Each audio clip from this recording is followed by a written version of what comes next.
আল্লাহ কি আপনাকে জাহান্নামে দেওয়ার জন্য সৃষ্টি করছে? বলেন বলেন বলেন, আল্লাহ কি আমাকে জাহান্নামে দেওয়ার জন্য সৃষ্টি করছে? আমি যদি আমার নিজের নফসটাকে জাহান্নামের জন্য ওই রাস্তায় দৌড় দেই, বলেন আমি আমার নিজের সাথে ইনসাফ করতে পারলাম? পারি নাই। বলবেন হুজুর কিভাবে? এজন্য আল্লাহর ভালো লাগছে, আমার প্রতি দয়া হয়েছে, আমাকে আল্লাহ জান্নাত দিবে, অতএব জন্যই আমাকে মুসলমান বানাইছে।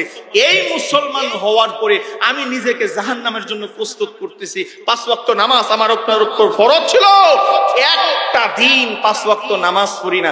বলেন 5 ওয়াক্ত নামাজ যদি কেউ না পড়ে, ও আল্লাহর বান্দা জাহান্নামে যাবে কি যাবে না?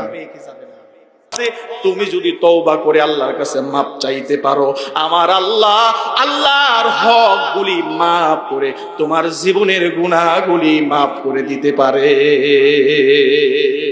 আল্লাহ কিয়ামতের দিন ওই সন্তানকে উল্টো করে জাহান্নামের মধ্যে দিবে, যে সন্তান মা বাবার নাফরমানি করে, ওই সন্তান আল্লাহর জান্নাতের উপযুক্ত না। হযরত আলকা আমাকে কালিমার তালকিন দিতে লাগলেন, লা ইলাহা ইল্লাল্লাহ মুহাম্মাদুর রাসূলুল্লাহ।